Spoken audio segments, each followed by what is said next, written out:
तो चलिए सीधे उस दिलचस्प और विवादास्पद दुनिया में उतरते हैं जिसने दुनिया भर में लाखों लोगों को सोचने पर मजबूर कर दिया है।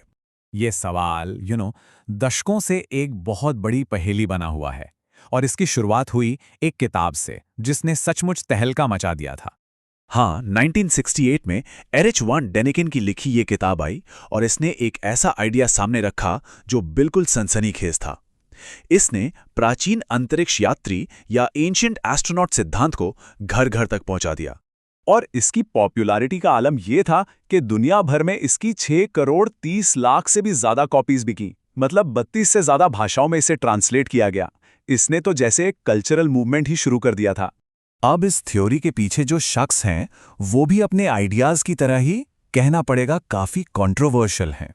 एक करिश्माई हस्ती जिसकी विश्वसनीयता पर वैज्ञानिकों से कहीं पहले ही धोखाधड़ी और जालसाजी के मामलों में अदालतों ने गंभीर सवाल खड़े कर दिए थे। तो सवाल ये उठता है कि वॉन डेनिकन ने आखिर ऐसे कौन से सबूत पेश कर दिए कि दुनिया उनकी दीवानी हो गई। चलिए उनके कुछ सबसे फेमस एग्जाम्पल्स पर नजर डालते हैं। ये देखिए, मेक्सिको का मशहूर पलंके सार्कोफेगस। अब यहां पर व्याख्याओं में जमीन आसमान का फर्क है। एक तरफ कहा गया कि ये एक एस्ट्रोनॉट है जो स्पेसशिप उड़ा रहा है, वहीं आर्कियोलॉजिस्ट का कहना है कि नहीं, ये तो माया सभ्यता के एक राजा हैं जो अपने पारंपरिक प्रतीकों के साथ दिखाए गए हैं। और फिर आती हैं पेरू की रहस्यमयी नाज़का लाइंस। वॉन डेनिकन ने ही इन्हें पूरी दुनिया में फेमस किया। उनका आइडिया क्या था कि ये विशाल रेखाएं कुछ और नहीं बल्कि एलियन स्पेसशिप्स के लिए बनाए गए रनवे हैं। लेकिन वॉन डेनिकन का सबसे बड़ा और शायद सबसे दमदार तर्क था गीज़ा के पिरामिड को लेकर। उनका सीधा सीधा कहना था कि उस जमाने के इंसानों के लिए अपने औजारों से इतनी सटीकता के साथ इतना बड़ा स्ट्रक्चर बनाना नामुमकिन था। तो ये थे कुछ दावे जिन्होंने लोगों के मन में खलबली मचा दी।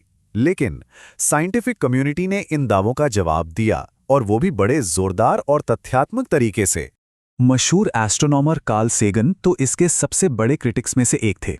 उन्होंने साफ साफ कहा कि वॉन डेनिकन की किताबों में तार्किक और तथ्यात्मक गलतियों की भरमार है। तो पिरामिड कैसे बने? क्या वो वाकई नामुमकिन काम था? आज की रिसर्च बताती है कि ये कोई असंभव काम नहीं था, बल्कि इसे 20 से 30 हजार कुशल कारीगरों और मजदूरों की एक बहुत बड़ी और वेल ऑर्गेनाइज्ड टीम ने बनाया था।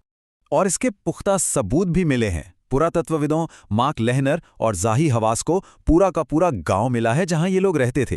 उनकी कब्रें, उनके कंकाल, जिनसे पता चलता है कि चोट लगने पर उनका अच्छा इलाज भी होता था।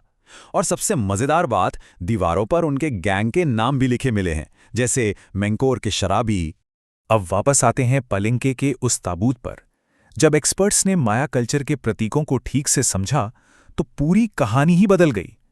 जिसे वॉन डेनिकन रॉकेट की आग बता रहे थे, वो असल में माया माइथोलॉजी के 2 सांपों का प्रतीक निकला।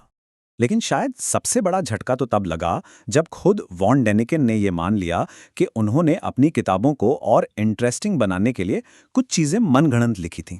मतलब कुछ सबूत तो उन्होंने खुद ही बनाए थे। पर बात सिर्फ गलत फैक्ट्स की नहीं है। इस थियरी की आलोचना एक और कहीं ज्यादा गहरे और गंभीर मुद्दे को लेकर भी होती है।